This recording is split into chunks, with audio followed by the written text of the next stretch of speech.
The previous basket is under review.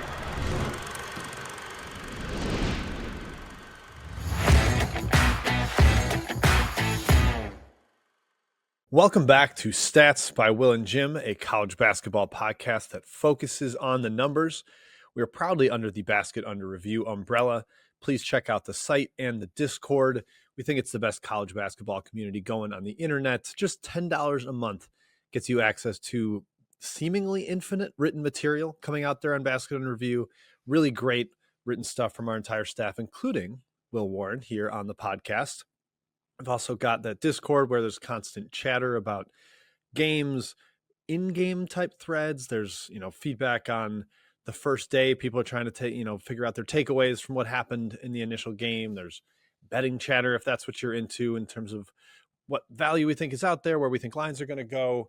All of that in the Discord to go with the website. A great bargain for just $10 a month. So for college hoops heads, it is the best place to be. Make sure you check out Basket Under Review. All right, our topic today, we are talking the first day of basketball. It is the opening day exhale. That is what I'm calling it. The sprint through 106 D1 versus D1 games. There's also a ton of non-D1 games, and Boise State, we are looking at you in terms of a loud result from that. We are recording this, Will, on Tuesday afternoon. So if Bobby Hurley hits the eject button tonight, or Evansville shocks the world, or Duke, Texas goes crazy, we will not be discussing that. We can maybe at the end give a guess or a way too confident take on what's going to happen that can age well or poorly. But Will, how are you feeling after that sprint through opening day? We had the marathon all day from Field of 68, but then we also had a billion games at night. Where are you landing right now? Tired. My overwhelming emotion from day one is always that I lose. Like, it's kind of like, I think because I used to be a lifter and I don't do it anymore, but it's kind of like going back to the gym after 2 years off. Like, I gotta get, I think in future Octobers, I gotta start like taking a day or two off of work or that weekend before and just be like, I'm gonna watch basketball, old games for 12 straight hours and just get myself like in the groove. Because yesterday I was like, I watched the first two Field of 68 games and was like, oh my God, there's a whole night to go. And so I like stepped away, took a nap, came back, and I was ready to rip from there. But it's always a challenge that first day back.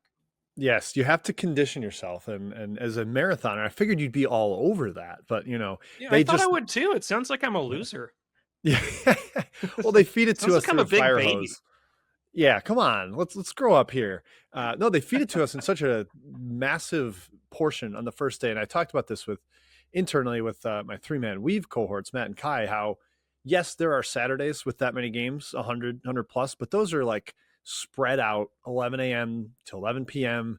or 12 p.m. to 12 a.m. if you're on the East Coast. Very staggered starts. Yesterday we had like 4 games before the evening slate, and then they just throw a million at you from 6 p.m. Central through the rest of the evening, and it just felt like an ongoing, never-ending onslaught of games. But we have taken about a little over 12 hours to sift through what we saw on court, box scores, etc. And we're going to talk through the 7 or so numbers or factoids or just angles that jumped out to us most from the opening day, go through some of that and just kind of go back and forth as we have on this show. We each bring a list, go in blind with the other guy's list, and then we just shoot the SHIT from there. That's the plan. All right. You're so PC. You're so, yeah. Oh, I don't know. Yeah, I can't remember if we have the explicit tag or not, but I'm just helping Corey out behind the scenes. Jim is back. Chicago That's right. got the best of you. It's unreal. That's right. All right. Before we get into it, though, well, we have to get to the stat of the day, the trivia question of the day. And I will tell you to the listeners, I already told Will this, I was coming up with this question and I was misled and gaslit by KenPom, a couple of erroneous, incorrect results from prior seasons. So be wary of those, folks. There were a couple upsets on opening day that I did not remember happening, and that's because they did not happen last year. So that threw me for a bit of a loop. But the question remains to you, Will. Based on TCU losing as a 21-point KenPom favorite last night, Now, I had to use Bart Torvik for last year's filter because of Ken Palm's something going on behind the scenes there. But how many teams last year lost as 15-plus point favorites on opening day only last year? Oh, okay. Opening day only.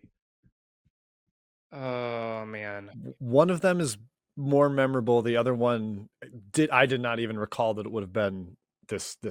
Oh, I just told you the number. Well, no, I mean, no, I can't remember at all. I'm going to guess. Well, I guess it's two because you said, It the is too. other. Yes. I have no recollection of who this would have been, though. Okay, you'll recall this when I say it, but remember when North Florida was the talk of the college basketball town? They beat they beat South Carolina on the road to open the season. I believe they then beat Georgia Tech, if I remember correctly. It was just like, oh my God, North Florida at large, 2-bit ASUN, it's happening. And that did not end up being the case, unfortunately, for the Ospreys. And the offseason, their coach went to Kansas State, and it's been a little bit of a downhill move from them. But the other one was Old Dominion on opening day. It was a 15-point favorite against Buffalo, who did also pull off a victory last night. Yes. Buffalo finished outside the top 340 in Ken Palm last year. Not a good program, not a good team. So, yeah, that was ugly for Old Dominion, and I think it was a harbinger of things to come for the Horned Frogs, and really South Carolina too ended up being the basement in a really, really strong SEC. So sorry to TCU fans. I do think that is a bad sign going forward that you drop a game, and they were down 15 plus in that game for quite a bit. I was going to say this is not like a back and forth thing. It was a massive negative game script, right? Yes, they like came back furiously, and I think cut it to maybe one basket or 4 points in the final minute, but it just they were never able to over the hump. They're losing the whole game. That's probably more depressing to them than really even just the loss in general, just how it went. And of course, their 3-point shooting was terrible, and that could be bad variance. But if you're a Power 5 team that's that big of a favorite and has that big of a talent edge, you want to be able to roll over or find ways to win against an inferior foe. Yeah, I'm scrolling through the list of the last couple of years of opening week upsets that are, I'd get like what, 12 points or more or thereabouts. And these are, you don't want to be on this list. So it's Villanova at home to Columbia last year. Obviously, Villanova's coach got fired. Butler at home to Austin Peay. Yeah, Butler's season did not go well. 2023-24 LSU. Do you remember this? Losing at home to Nichols. Oh, I think I was going to say Northwestern State. I forgot it was Nichols. Yeah. Yeah, so that was, I think, the second year for Mr. Matt McMahon, which, Spin Zone, I think his best season, probably.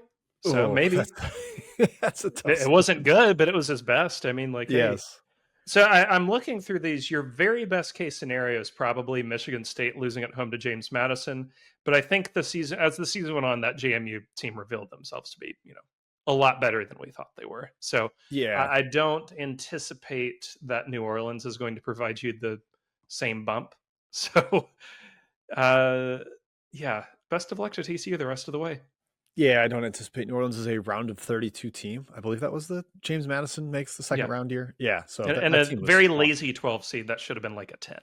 Yes, exactly. And Wisconsin is wishing they had been a 10 still to this day. All right. Before we get into our numbers and stats that jumped out to us, a quick shout out to Home Field, our sponsor here, all over Basket Under Review and on Stats by Will and Jim. It is the best place to get your college sports apparel for the now active college basketball season. They've got unique prints of logos, retro, throwback type stuff for any school and team you could possibly imagine. They've got hoodies, they've got t-shirts, they've got hats, they've got jackets, all kinds of different ways to wear. And with college basketball season in full swing now, it is a perfect time to step in and use promo code BURNER15 for 15% off your first purchase. That is BURNER15 at homefieldapparel.com. We love Home Field. We wear Home Field constantly. So shout out to Home Field. Wear one for the team. All right, Will, I'm going to let you lead off. You were giving me the leadoff circle or the leadoff placement during preview season, but we're going to you for the in-season. What number jumped out to you most from opening night? What really stands out? It makes sense. You're more the power hitter. I think I'm like the speed guy up top. I hit for contact. You hit for power. Okay, yeah, I'm coming up and I'm just swinging for the fences at all times. My top headline: fouls are back, baby. Free throw rate last night of 37.9 free throw attempts to 100 field goal attempts. That's going to sound like Greek to a lot of people, but this is the highest of any opening day / night since 2016-17. This is carrying over from exhibitions, which I noticed a really high or significantly higher rate anyway of perimeter hand checking being called. A lot of what like a Tennessee or an Iowa State gets away with on the perimeter, we'll see if this holds. You can think of a lot of quote unquote points of emphasis over the past few years that have gone away by December. So we'll see if this ends up still being the story. But I'm noticing a lot more fouls on the perimeter. I believe in the first game yesterday, Queens and Winthrop, both teams were in the bonus 10 minutes into the game. Can confirm. And yep. Yeah, I'm getting some really unpleasant flashbacks. And I want to know if you remember this to the opening week of the 2013-14 season when they had a huge point of emphasis on like offensive freedom of movement on the perimeter. That also carried a ton of emphasis on calling hand checking, calling, tugging or going around screens, stuff like that. And free throw rate skyrocketed that first week. Now, thankfully, the rest of the year, it kind of calmed down a little bit and basketball became a little more watchable. But that first week, I was very worried about the future of the season. And I really hope that this is an anomaly, because while I think it is good for officials to have a slightly larger hand in it, especially because I'm thinking of the 22 tournament in particular. It felt like we got too far on the other side of the spectrum of letting contact go. And what it led to is a really crappy tournament from a watchability perspective. I know that a lot of blue bloods won, and like you got the St. Peter's run and all of that, but from actual games, it was not fun. So I don't want us to swing too far in the other direction, because while this is leading to a continued increase in scoring, last night, highest efficiency on record for opening night, highest points per game on opening night since 1991. That's good. I just don't want that to come at the expense of longer games and more fouls. Yep, this was my first point too. So for everybody out there listening, that we Fill in have a your repeat bingo. on the list. Exactly. Check off your bingo card. But yeah, just the efficiency jumped out to me. But to your point, it's not the way you want it to be. It's just like with more free throws, it's less flow. The tempo was still pretty high. Tempo was its highest since 2021. So, okay, we're getting up and down a little bit. But are those possessions because there are a lot of fouls and it's choppy? And that isn't the way that we want basketball to go. We do still have the continued trend of a low non-steal turnover percentage, which, as Ken Pomeroy has pointed out in the past, is a very good proxy for charges and offensive fouls. So those going the way of the dinosaur, we're happy with. The block charge rule continues to work. But man, last night, yesterday, Will had me a lot of times. This is a chorus for me, a refrain, screaming, "Not everything is a foul." Like you can let some stuff go if it is not impacting the play. I hope that we get back to that. It did feel a little bit heavy last night with the amount of free throws that we saw, especially sometimes in like the closer games. Like I don't want those games to be ruined by fouling. And maybe if there's less fouls in a 50-point blowout or a 30-point blowout, no one's really going to notice. But when it's the big ones on TV and the ones we're trying to get eyeballs on and talk up college basketball at the start of the season, we need those to have a little flow and be watchable. And I kind of think like Florida and Arizona was for the most part, but both teams were over 20 total fouls for the game. Florida had 2 front court guys foul out, but yeah, the efficiency of it being the most efficient first day of the season felt a little miragey to me because of the way we got there, with the free throws being the leading factor for why we did. And it's not a thing of like 3-point percentage being up. It's pretty steady with the last 15 years, pretty similar to the last 15 opening days. 2-point percentage is the highest it's been, but not by a huge leap over last year. It's 0.4% higher. Hey, people made more free throws, at least, I guess.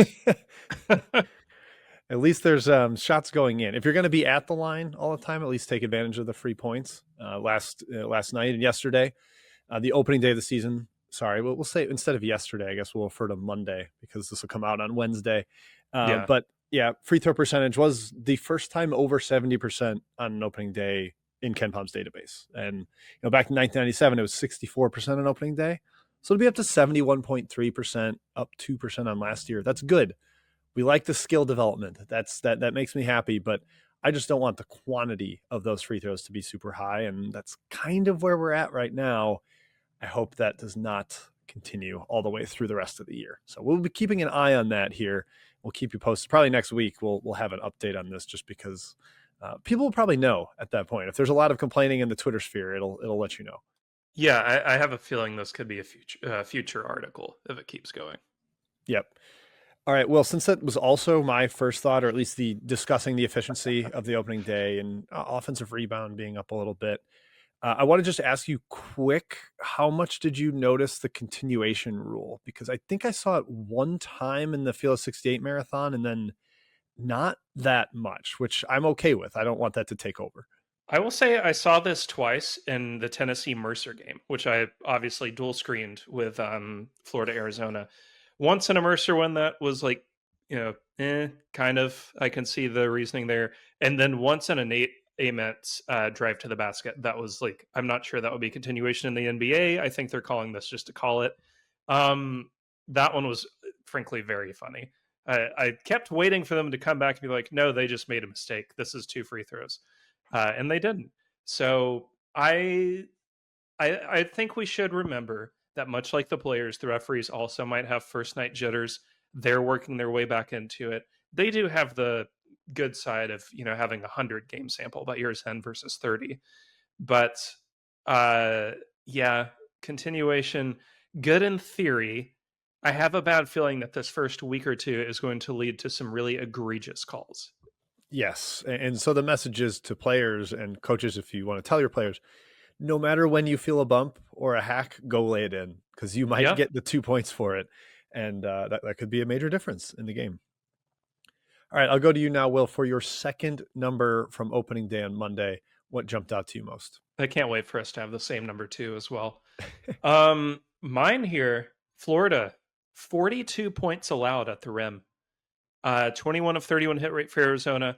This is a twofold thing for me. So one, and I mentioned this on our live Basket and Review podcast with Eamon and Tate last night. Arizona, second lowest 3-point attempt rate in program history last night, ever. Which, coming against Florida, pretty crazy to see that happen. But on the Florida side specifically, 42 points allowed, 21 of 31 hit rate, each tied for their highest allowed for last year. So a little concerning to me when you know what you know about the Florida front court. Now, I do think there is just some aspect of, how many teams are going to be able to match Arizona in that department, even in the SEC. Like, I think, a little biased here, but a little truth. Tennessee can match it from a physicality perspective. They just have so many bodies that can go at it now. But Arizona's athleticism in the front court is going to be really hard to top in that league. So I won't be shocked if this is a little bit of a one-off. But it goes into another aspect for me, which was that Alex Condon was really rough defensively and couldn't really seem to find a pairing he liked. So, and I singled out the stat. We brought it up in the Discord today, Tuesday, with Kevin Sweeney. He doesn't really see it exactly the same way we do, but I did want to bring it up because I think this is notable. Thomas Houck at the 3, 27 minutes, minus 14. Thomas Houck at the 4, 11 minutes, plus 5. That's a big deal in a game you lost by 6 points. And it goes back to what we said all offseason, which was we trust Todd Golden with a lot of stuff, basketball philosophy-wise, but Houck at the 3 was one thing that raised both of our eyebrows, or all 4 of them. We might be raising every eyebrow. And while I don't think it is the issue, it is an issue. And it's something to watch going forward for me, both offensively, which is the spacing aspect, and defensively. It just seemed like Arizona, when Florida had those 3 big lineups, Arizona had the foot speed advantage, which was not entirely something I anticipated seeing. Yeah, to Kevin's point in the chat or in the Discord, like, this isn't a death sentence or anything, but when the goal is to win another national title, you got to nitpick a little bit. And Florida did look a little slower in that regard. Last year coming into the season, there was talk of playing Thomas Houck at the 3, and they just didn't do it at all. because they had the guards to avoid it. And this year, that's not really how the roster shook out. Will, you mentioned in the Discord that AJ Brown didn't play and he might end up redshirting for the Gators. They played CJ Ingram a little, and he had a couple big plays. He had a 3. He had a huge block shot that led to a boogie fland and 1, but generally was kind of ineffective. And I think they're going to need a little more out of him. They're going to need a lot more out of Urban Klavjar. Otherwise, they're going to have to play Hauk at the 3. But last night, it felt like they had to play Hauk at the 4 because of the foul trouble with Condon, with Chinyelu, and they just had to go to the reserve bigs and try to shuffle around the lineup. And that's just like against Arizona, it's one of the few teams that's not going to work. I mean, they played Ivan Karchenkov 35 minutes exclusively at the 3. I mean, he is 6'7", listed at 220. I think he could be 235, and it wouldn't shock me. He's a tank engine.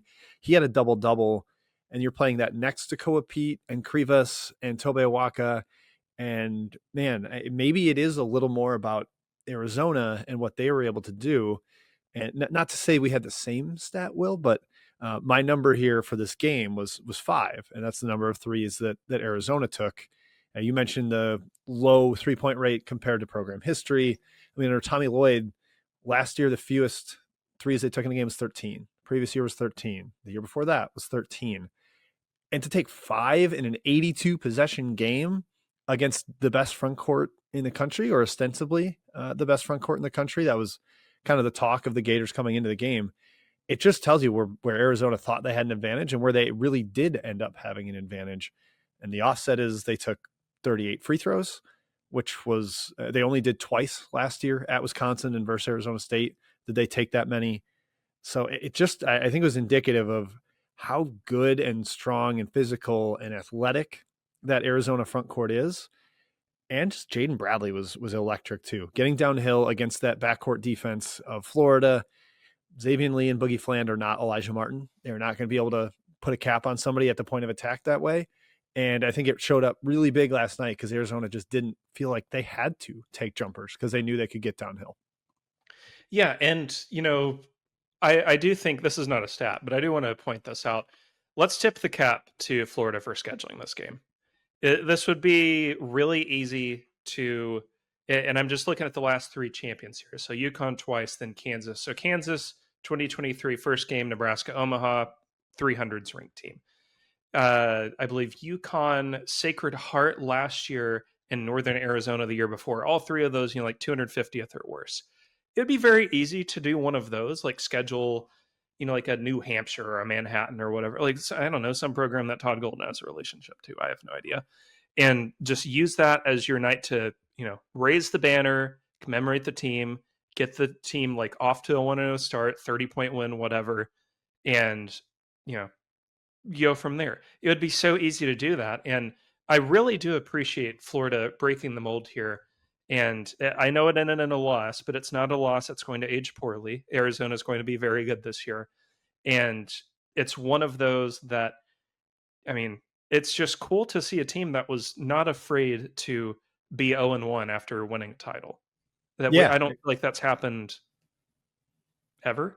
Yeah, at least not in recent history. Not very recently at all. I mean, maybe like when Kentucky or Duke or somebody in the opener was a Champions Classic. I'm trying to think back, like potentially one of them. But yeah, I mean, Florida played in Vegas for the first time in 40 years. Like they went across the country for that game. It's not like they're like, all right, we'll get somebody to come down to Sunrise or play in Florida and just stay comfortable. They went for it, the big road trip. And I'm very glad we had that game on opening night because there were a lot of big time blowouts, but there were a couple sneaky good games as well. But so are you taking away more from that game on Arizona or Florida? That's the final question. More in Arizona, but I think I'm taking a little on both. I do want to caution you, this is one data point out of 35 to 40 that we're going to get on both this year. Yep. But it is really useful because it's a high level game.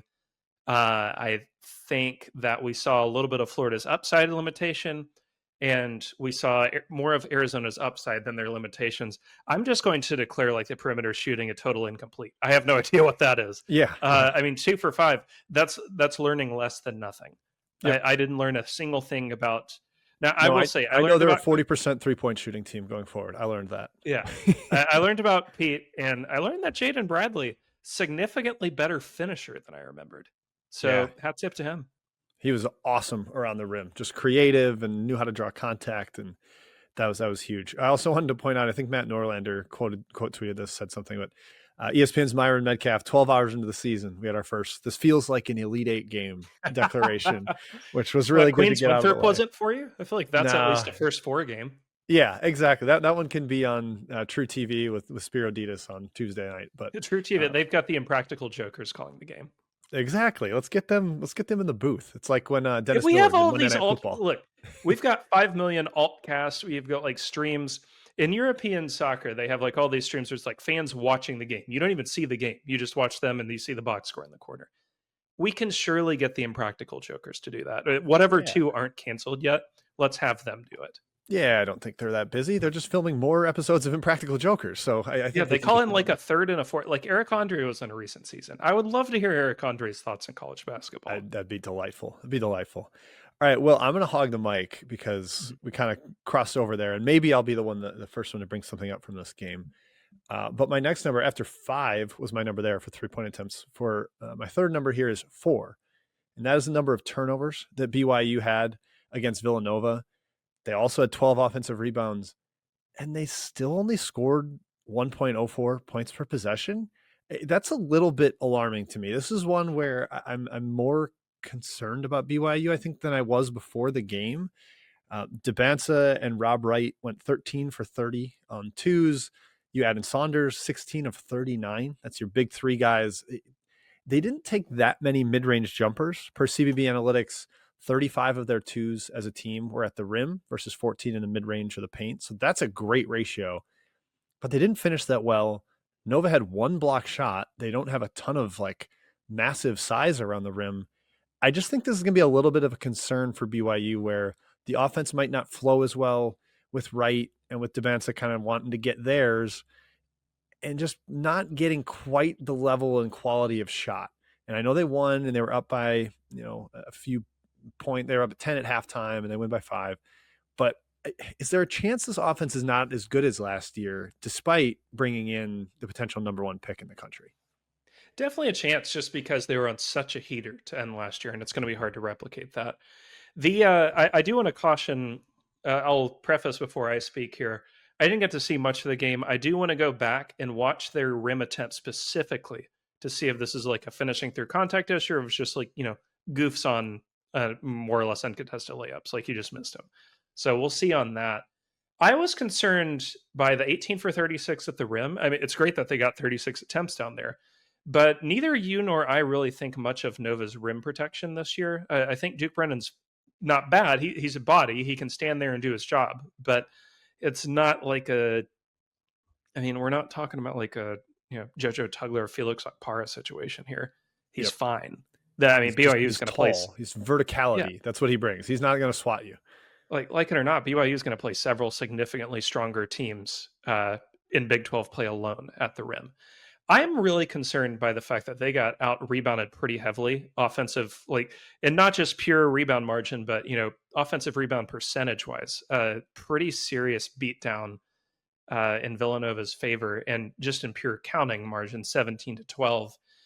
Neither of us thought much about Villanova as an offensive rebounding side this year either. I think it's one thing to let Duke Brennan get into the double digits on rebounds. He's parked down there. I'm not really shocked by that. Tyler Perkins getting 9 in this game is alarming to me. I don't know. This is a BYU team that to me has been consistently really strong, regardless of who's coaching it, in 2-way rebounding margin for years now. Mark Pope started it, and last year they were really strong on it, especially as the season wound down. Keba Keita did well. Richie Saunders did well.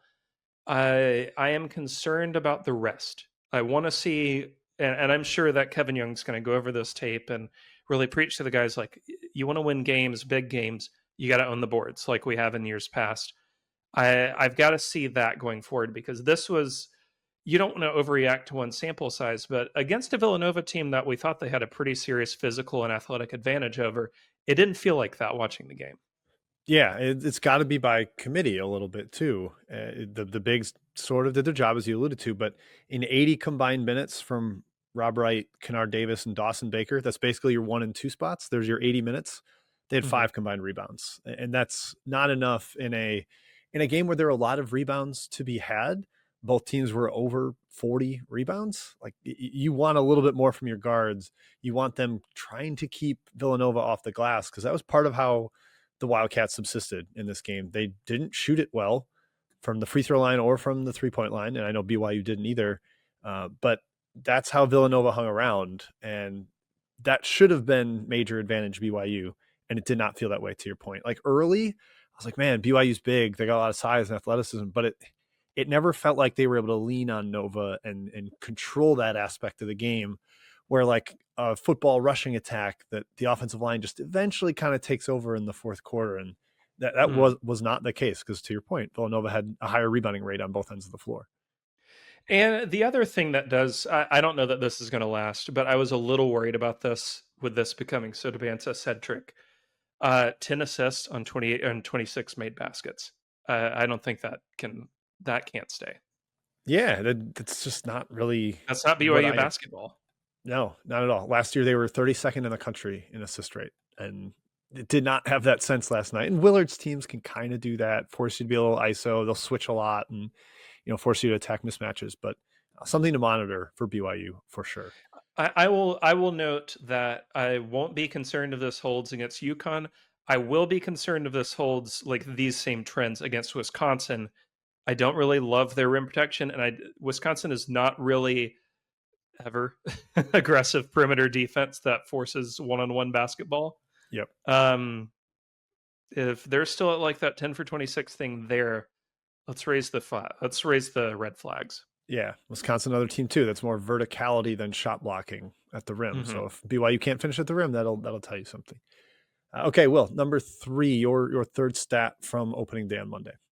Well, I think it's, we've got to get Mick Cronin to therapy or the new number for the hotline, because 22 for 29 two-pointers allowed, 17 for 19 at the rim against Eastern Washington, which I will note, I don't think is a bad team in the Big Sky this year. I think they're mid-pack. But that is like really small praise when you consider the schedule UCLA is about to play in the Big Ten.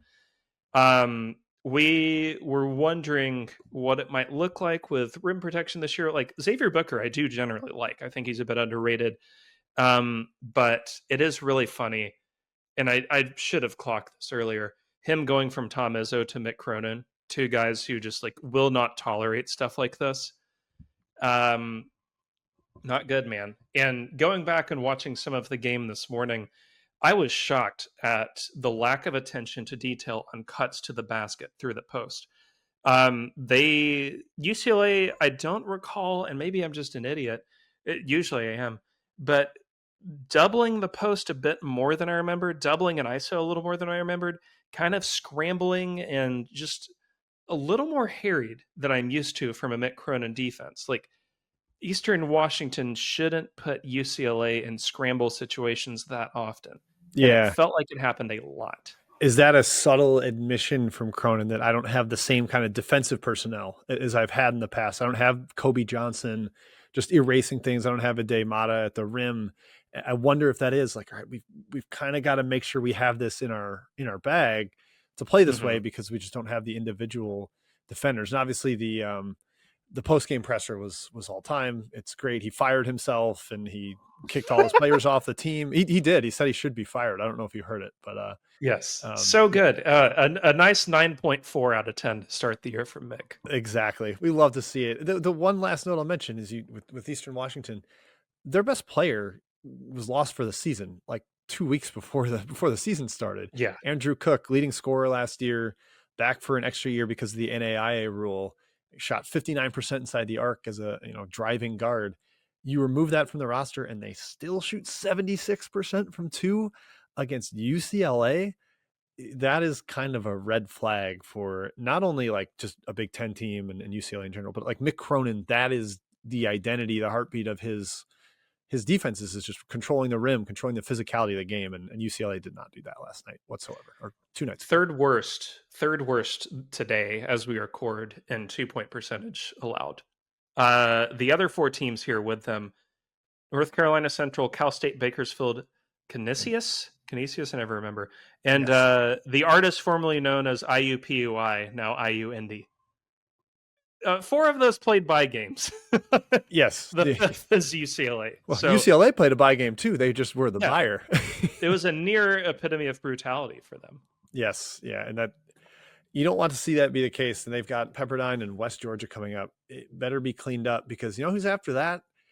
Arizona. Good luck with your rim protection against Arizona if that's what you're faring against. I can't Eastern wait for Washington. Mick to zone. I can't freaking wait. It's going to be beautiful. All right. Number 4, Will. We're going to keep it you snake draft style. Your 4th number from opening night. Well, my number 4 was BYU, so I'm gonna cede my turn and turn it back to you. Ooh, a little hockey pass right back to me. I love it. All right, number 4 for me is just general the fact that NC State bombed away last night. They took 43s, 62.5% 3-point attempt rate, number 1 in the entire country out of the 216 teams that played a D1 versus D1 game. That is not normal for Will Wade, not even remotely close. He, in his entire career, he's ranked in the top half of the country once in 3-point attempt rate. That was 100th. And in the last 6 years, his highest ranking was 186th, the only time inside the top 240.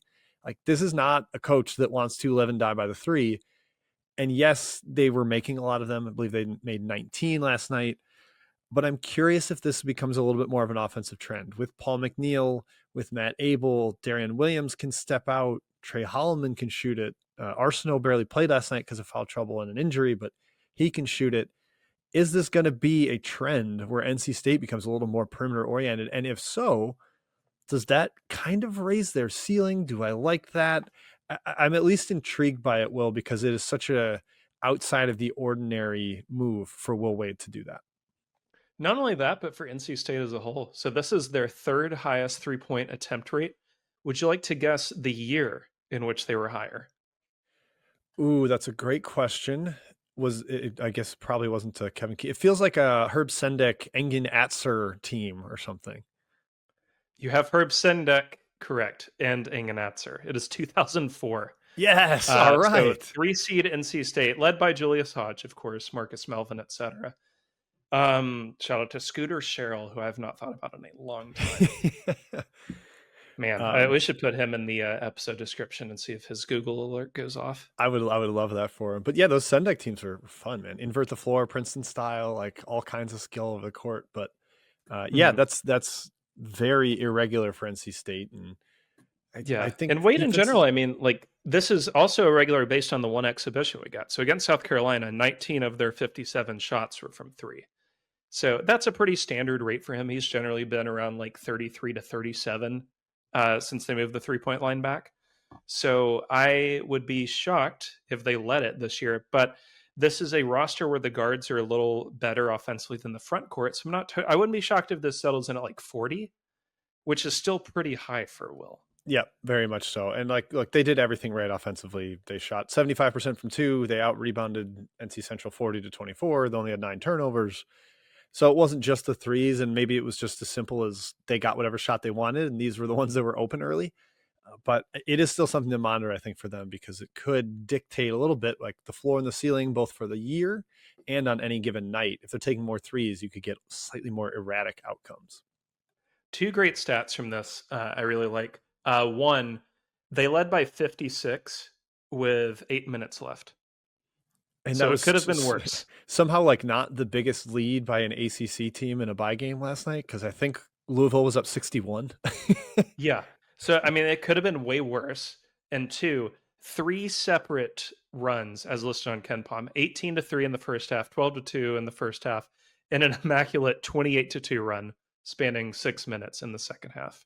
Oof, it was ugly. It was very ugly. They scored at will.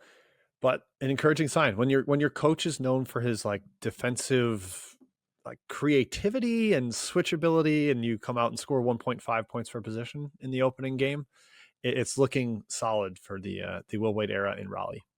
Yeah, feel bad for old Lavelle Moten. What do you do in the locker room after that? I'm sure, like, you're well aware of the stakes here, and you got like a little hope against hope, but when you're down 97 to 41. You just get back in there, you're like, sorry, boys. That's okay. Our next game is check schedule against another lethal offense with a brand new coach in Virginia. All right. Okay. Yeah. Burn the tape. This is one of those where like a football coach would bury the football and be like, we don't think about this game anymore. That's what I would do. They should. Okay. Oh man, that would be great if they buried basketballs. Bury the basketball. Yeah. Just like deflate it and stick it under the cover off of it. Yeah, stick it under like the bleachers or whatever. Just so forget it's about like a deer pelt or something. But you hang it on the wall when you win, like a win over a top another team. You're hanging the pelt of the basketball. Yes, that's an idea. Someone should start doing that. If any coaches are listening, that's a good motivation. Like the one like redneck head coach out there. There's gonna be one. Yes. There we will get one, I think. Yep. Okay, Will, your fifth stat from opening night. I believe that's the number we're on. Mm-hmm. Number 5 here, the Michigan Yaxel at the 3 experiment. I would like you to guess how many possessions Yaxel played at the 3 last night. Okay, I don't even know how many minutes he played. I know he didn't start because he had the wrap on his wrist. I will guess they had the ability to experiment with it because they were up by 1 billion the entire game. I'll say 7 minutes at the 3. 2. Okay. It was 3 possessions long. Almost an exact 50-50 split. So, I mean, like part of this is he's carrying a little bit of like a hand or a wrist injury. It doesn't seem extensive. I guarantee like if they had played, MSU, for example, last night, he would have been a full go. But Oakland, you just get him in there, you get your minutes together or whatever. But even so, pretty notable to me, an almost exact 50-50 split with Yax and one of Morez or Mata versus Morez and Mata together without Yax. And like I said, just 3 possessions, barely 2 minutes long with him at the 3. Oakland kind of felt like the game you would try that against because, Michigan's upcoming schedule, not that it's crazy difficult, but the next 8 games here, and I understand with them being, I believe they're in players era, right?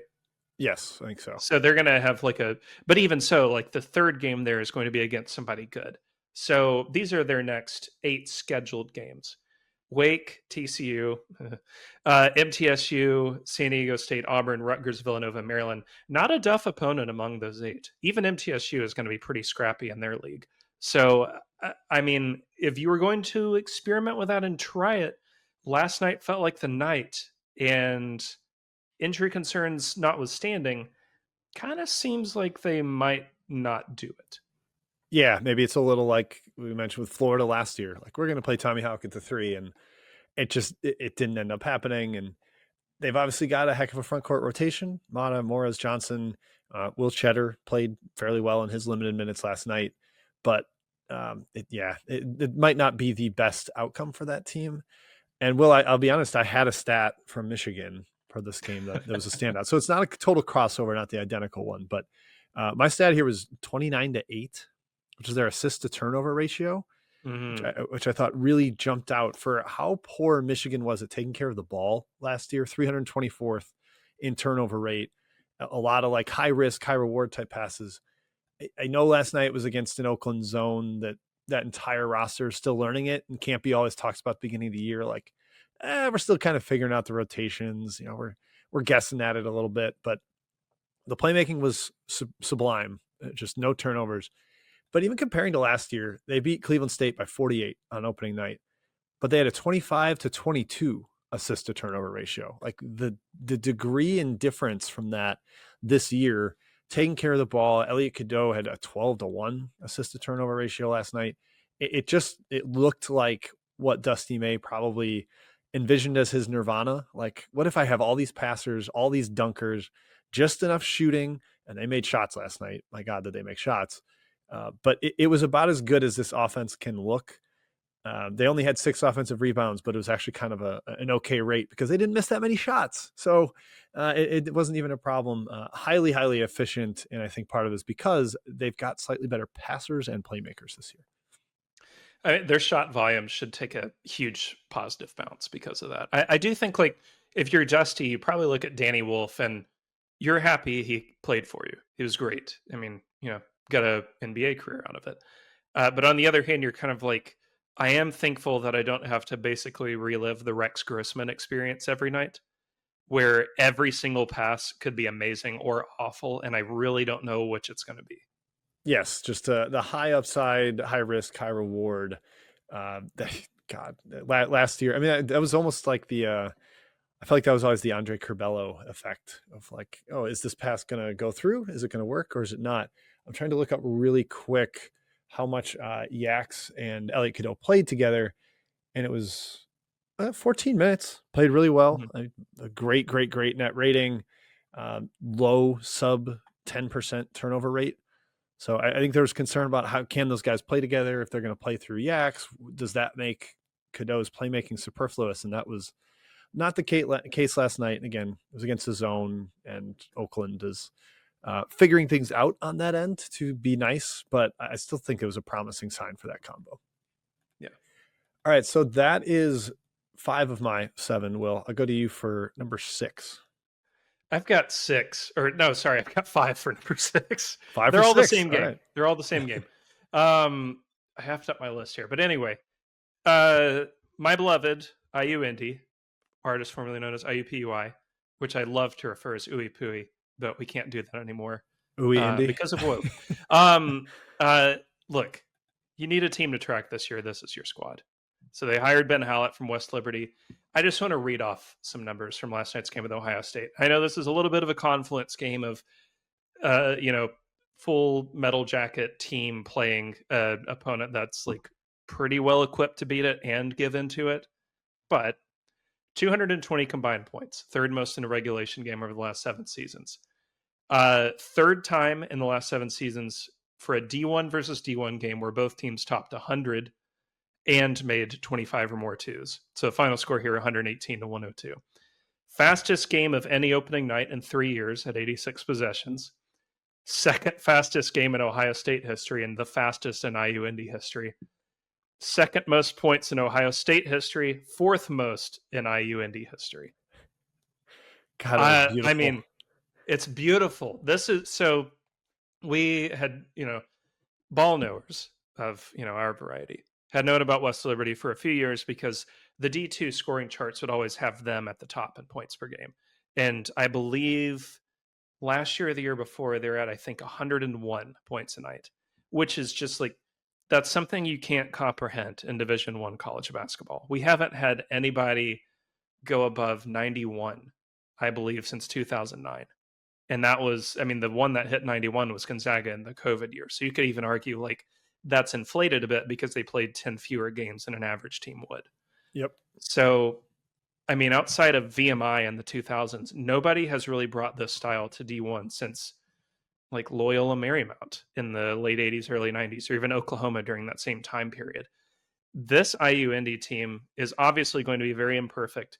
If they finished better than like 6th in the horizon, I'd be a little surprised. I still think that they can contend and throw some teams off. It's just not going to be the most experienced or athletic roster. But we saw proof of concept last night of the fact that, one, they can make an entertaining as hell basketball game, and two, they dropped 102 points on a Big Ten team a lot of people have in the NCAA tournament. That's not nothing. Yeah, and they did not go away. I mean, there were a couple times where Ohio State extended to 20, 25, and this was a 12-point game with 5 minutes left. Excuse me, a 10-point game. Like it wasn't like this was just completely out of hand and they're just trading baskets. It sort of was that, but a 10-point game, almost a single digits with 5 minutes left, getting down into crunch time. They hung around, and like you, I am fascinated to continue observing IU Indy this year. There's a guy in our Discord who mentioned that he played for Howlett in the past, and he's like, he is going to do this come hell or high water. Like, they're going to run, they're going to press. If they give up a ton of layups, it's fine. That's part of what they're expecting with it. And that just makes it so fun. Part of why I love college hoops is the unique styles.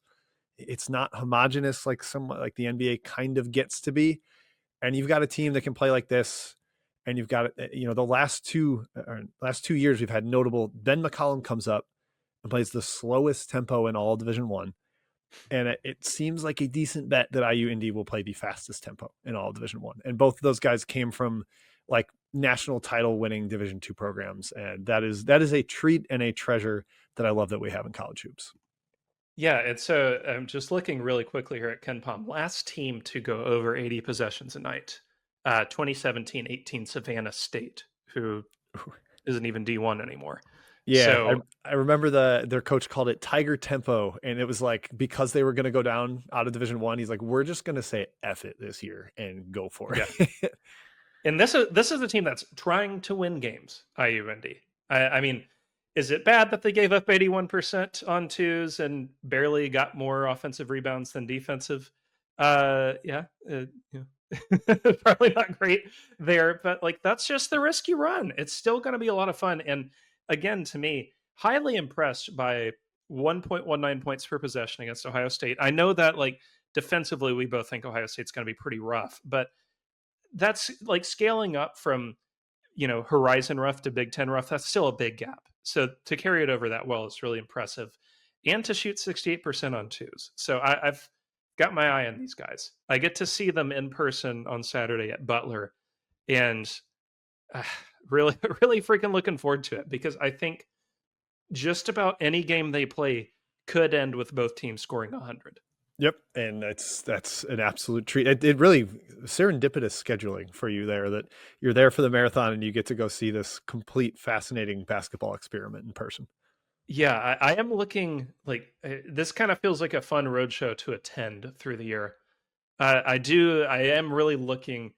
The Green Goblin Mask is calling to me and to you. Them playing at Green Bay on January 9th. I feel like Oh you got to God, go to that one.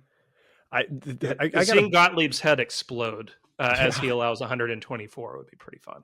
I will say Sunday at Milwaukee that same weekend, January 11th. That might be one I venture up to just for the fascination. And I won't miss all the games of a college basketball Saturday. That one sounds like a treat. All right, I'm gonna circle that on my calendar.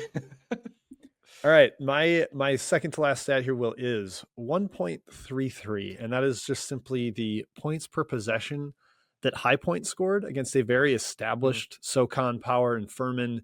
The top 7 on Furman is 6'5" through 6'11" guys. They've got a pretty solid front court back. Cooper Bowser, a like legitimate rim protector at that level, and it just didn't matter. High Point cut them to ribbons in the half court in transition. However they wanted to get to the rim, they did.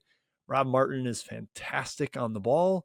Conrad Martinez, the Arizona transfer, was brilliant. Like, it looked like a guy that had been in the Pac-12/Big 12. And then Cameron Fletcher, Owen Aquino are like major assets at this level. They shot 63% from two. I think there's a decent and maybe it is like a good chance now that High Point's the best one bid league team in the country. That they're up there with like Akron, Liberty, Yale. Pick your team from the MVC. They are currently the highest rated in KenPom after that demolition of Furman last night. And even with Alan Huss going back to Creighton, doesn't look like they're skipping a beat. That roster is crazy talented and they can really, really score. So they're only underdogs in one remaining game, which is November 14 at UAB. I think Sean Paul again just got out of the recording studio to post all his college basketball thoughts, but I believe he tweeted yesterday. He was like, "I could see them being the first undefeated regular season team since COVID Gonzaga." And when I saw that, I balked. I was like, "Oh, come on now." But looking at the schedule, I mean, is he wrong? I don't think Averett or Mary Baldwin are going to present much of a threat to them. But if they get that at UAB game, boy, they've got their MTE where they play Illinois Chicago to start, and there's not a single top 100 opponent after UAB. This So is a slop schedule. it's bad. It's not good at It's all, and I think it awful. was kind of the case last year as well. They played UAB and they did get North Texas at home last year, but those are the only 2 top 100 teams they played. So This is a weird one where I feel like you got to watch the UAB game because you're literally not going to see them play an important game again until March. yeah, I maybe Radford's like better than that roster I is do really like good. Radford a lot, So but perhaps yeah, uh, I- Winthrop. in conference, yeah, Winthrop Winthrop acquitted themselves well yesterday, I thought. they did. Yeah, they took care of But not took care of Queens, but had the late surge to take control of that game. But I just think yeah, like if we're gonna see a team ascend like UC San Diego did last year, or I think it was Wofford in 2017 with Fletcher McGee, like a true top 40 mid major, it's probably going to be high point or nobody this year because they are loaded and they looked good with a new coach last night. Yeah, we saw all of that game, right? There wasn't like a production truck issue. Hey. Okay. I felt for them so bad because that is a nightmare if you've ever worked any sort of production. I felt Yep. for them. Yep. And I know the guys mostly behind the production of Fiddle 68, and they're absolute sweethearts, gentlemen. So I'm sure they were scrambling, and I'm glad we had that marathon because otherwise waiting till 6 p.m. for a single game would have been really frustrating. So awesome stuff from them, despite a little bit of technical difficulties. All right, Will, your final stat, is that right? Okay. I fake stat here, but I was reminded of it reading Jordan Majewski's piece today. Can you name the Chinese team that Wei Lin for Oregon played for? I can, just because I saw it mentioned in the Discord and in that article, but it's incredible, and I'm going to let you say it because you brought it to the table here. The Nanjing Monkey Kings. The Monkey Kings. Wait, actually, I think I was going to say Fighting Monkeys. Monkey Kings is better. Monkey Kings is incredible. That implies a lot about whatever is going on there. Yeah, I mean, you've got royalty. Do you think an actual real Planet of the Apes situation? Yeah, and is it passed down like firstborn? I assume that's how their monarchy works, and you could have some like House of the Dragon controversy over who gets to be the next ruler. I love that. That's my 7A, my actual 7. We got to give a hat tip here. I don't think I've seen this anywhere, but Curtis Williams Jr. of Tulane, first player to shoot 100% from the field on 9 or more field goal attempts and 4 or more 3-point attempts since Ben Gregg of Gonzaga on January 25th against Portland. Just the 9th player to do this post-COVID. Got to tip the cap there. He was a Kenny Payne recruit, if I recall correctly. Played a bit for Louisville, transferred out to, Wasteland Georgetown last year. Now down at Tulane, and kind of seems like he's found his level. Just cool to see somebody do this, and for such a rare accomplishment. Yes, few coaches can reclaim like just a lost Power 5 project the way Ron Hunter can. Like he's gotten some big years. Like Kevin Cross had kind of fallen off, and Colby King and Jalen Forbes. You just go through it. Rowan Brumbaugh had struggled in his first 2 Power 5 stops, and he's excellent at Tulane now. And from just like a heartwarming perspective, with the tragedy that befell their team this offseason with the perishing of Greg Glenn, it was cool for Tulane to get that done and to get a mention here because of Williams being absolutely brilliant on opening night. So shout out to the Green Wave. All right, well, I had 2 for my final thought here. I'm going to do a quick hat tip as well with the 7A, and that's to shout out to Carson Tout of Notre Dame for his 2.19 rebound performance in his debut with the Irish. I need to get better at Bart Torvik's filters because I wanted to see if this had ever been done or if there'd ever been like a 2.15 rebound performance. Maybe like Jocelyn Bodo at High Point had done it. So I'm going to assign you that task right now. If you stall like 30 seconds, I'll get it from StatHead. Oh, easily. Okay, I'm going to have to pay for StatHead. That's my problem. Is I need to get behind the paywall there. But I will go with my other stat that I can definitely wax poetic about while you find it. And that is 46. And that is the number of points scored in regulation by Georgia Tech against one Maryland Eastern Shore, who was the number 358 team in Ken Palm last year. And I know they revamped their roster, but it's still Maryland Eastern Shore. They could not score. Their leaders in assists. This was really the thing that blew my mind. Koisi Reeves had 4, who I think is over the course of his career, the main critique of him has been like he doesn't think basketball very well. He's an awesome athlete. He can shoot a little bit, but he led them in assists with 4. And at 3, in second place, was Peyton Marshall, 7 foot, 300-pound center, who had 3 assists in 97 minutes for Mizzou last year. And he had 3 for Georgia Tech last night. The offense was disgusting. I will shout out Matthew Winnick in our Discord, who said is the best guard on this roster actually their 52-year-old coach. And I think that might honestly be correct. It's true. Damon Stoudemire might be a better guard than anybody on this roster, even today. And that is terrifying. I fear for Georgia Tech. And Will, we mentioned on this show in our ACC preview that this offense could be ugly. This was below any disgusting imagery I could have come up with for this team, going to overtime and scraping out a victory after 46 points in regulation against Maryland Eastern Shore. They are very bad, and not in a way that's like a funny bad, like a we all know it's coming here, but we're kind of just counting down the clock slowly. Neither you nor I liked this Georgia Tech roster at all in the offseason. And no, like their best player did not play. I do want to note that. But you should not need your best player to show up to have a result better than needing to go to overtime against UMES. And at that, like a game where they trailed for the majority, I'm pretty sure. So, Yeah. I mean, you just look through the score, like 13 missed layups. What are you doing? Against a team with not like a ton of size, rim protection. A team that played a 12-man rotation. That's just figuring it out. They were literally actually there to figuring it out. collect a check, and you couldn't motor away. Yeah, we talked about like maybe the ACC will be better because the bottom's better, but you had Boston College lose at FAU, granted a competitive game there and a cool road game that they played. Syracuse finally looked good. Cal looked okay, and we'll see what Stanford looks like on Tuesday night. But Georgia Tech looks like there's going to be at least one more anchor at the bottom of the ACC pulling down the nets of the rest of the league there. Yeah. Okay. I found your answer. So Carson Tout, first player in roughly 2.5 years, Jacob Plakovich of Southern Indiana in 2023. 2 points, 20 rebounds.